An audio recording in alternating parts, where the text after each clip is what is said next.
This is 6 Minutes, the Seriously International Daily Newscast. It's Wednesday, June 18th. I'm Ava Archileo. It's a chilly night in Auckland, while Dhaka is having a warm day. Here in the Worldcrunch newsroom in sunny Paris, it's just after midday. These are the latest headlines.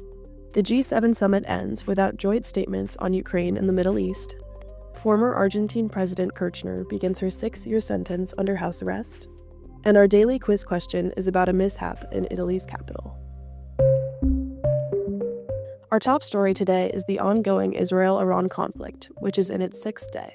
Both nations continue to exchange fire as U.S. President Donald Trump meets with his national security team to discuss joining the Israeli offensive after calling for Iran's unconditional surrender on Tuesday. Today, Iran warned against U.S. intervention. Supreme Leader Ayatollah Ali Khamenei said in a televised message that it would, quote, undoubtedly be accompanied by irreparable consequences. The G7 summit has wrapped up in Kananaskis, Canada, overshadowed by the escalating Israel-Iran conflict and U.S. President Trump's sudden exit on Monday. Although there was no joint statement for support of Ukraine, President Volodymyr Zelensky left the summit with new aid pledged from Canada. G7 leaders still issued 6 joint statements on issues including artificial intelligence and quantum computing, migrant smuggling, and critical minerals. In our More Than a Minute feature today, French political analyst Pierre Haski looks at the symbols behind Donald Trump's premature departure from the G7 summit. His France Inter piece was translated by Worldcrunch, and the English audio was produced with automated voice technology. Pierre, tell us about what this means for the G7 as an institution. U.S. President Donald Trump may have had a very good reason for rushing back to the White House and missing the end of the G7 summit in Canada. The outcome of the war in Iran will tell us later, but his hasty departure also has a symbolic dimension, revealing the state of the world. The G7 represents everything the American president hates.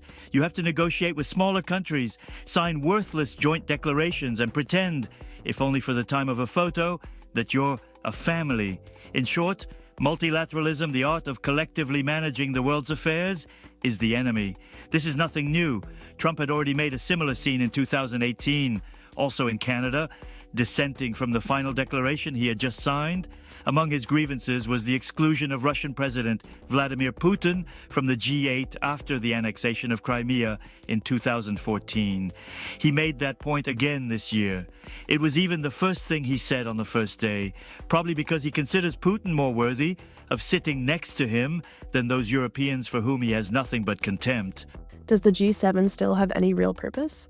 This is the great paradox. Trump doesn't like the G7 because he only believes in himself and in America's power. But he's pointing out a reality. The G7 has become an empty shell, reflecting the collapse of global governance. Just look at the UN's total absence in the Israel-Iran war. It's now all about playing to strengths. The G7 has certainly reached the end of its days. Take a look. When it was created in 1976, it was the club of the most industrialized countries, representing 85% of the world's wealth. Today, this figure is around 30%. Other countries have climbed up the world rankings, such as China, which is not invited because it is considered undemocratic. The G7 was originally set up to coordinate economic policies, but has gradually been transformed into a Western directorate of the world. Those days are gone. The political West has lost weight and coherence as emerging countries have become more assertive in the post-Cold War era. The West is losing its grip. Everyone is realizing it, admits a leader of a major Western country for whom Trump's Make America Great Again movement is primarily a cry of nostalgia for a bygone era. So what could replace the G7? In today's world, there are 2 options. One is that of Donald Trump, who swears by America's strength alone, disregarding its alliances. The second is that of China and its parallel institutions, the emerging BRICS, or the Shanghai Cooperation Organization for Security.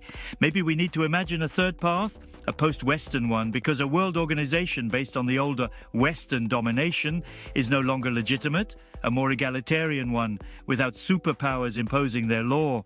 Needless to say, this is not the direction the world is taking today, with the return of brutal force. This is what Europe could propose through new partnerships with countries that do not necessarily wish to align themselves with Beijing or Washington.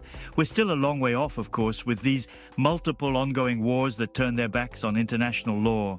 In the meantime, the G7 ritual continues next year in Evian, France, unaware that it has become obsolete. Sans savoir qu'il est devenu obsolète. And turning to today's front pages, Buenos Aires-based Daily Crónica leads with a photo of former Argentine President Cristina Fernández de Kirchner as she begins serving her 6-year sentence under house arrest for recent fraud charges. In the picture, Kirchner salutes a crowd from her balcony, and the headline calls her a prisoner in her own home. While prosecutors sought her imprisonment, a judge granted the 72-year-old house arrest due to her age. We're closing things out today with our daily quiz question. Why did an 80-year-old man get in trouble in Rome Center? A. He carved his name to the Colosseum. B. He screamed in the Sistine Chapel. C. He urinated in the Trevi Fountain. Or D. He drove down the Spanish Steps. The answer is D. An 80-year-old man got stuck partway down the Spanish Steps on Tuesday after attempting to drive a compact luxury Mercedes-Benz sedan down the renowned monument in Rome. Cited on the spot for the stunt, the man was at a loss for an explanation, but tested negative for alcohol. That's the latest from around the world. For more of the best of the international press, delivered exclusively in English, visit us at worldcrunch.com. We'll see you here tomorrow. À demain!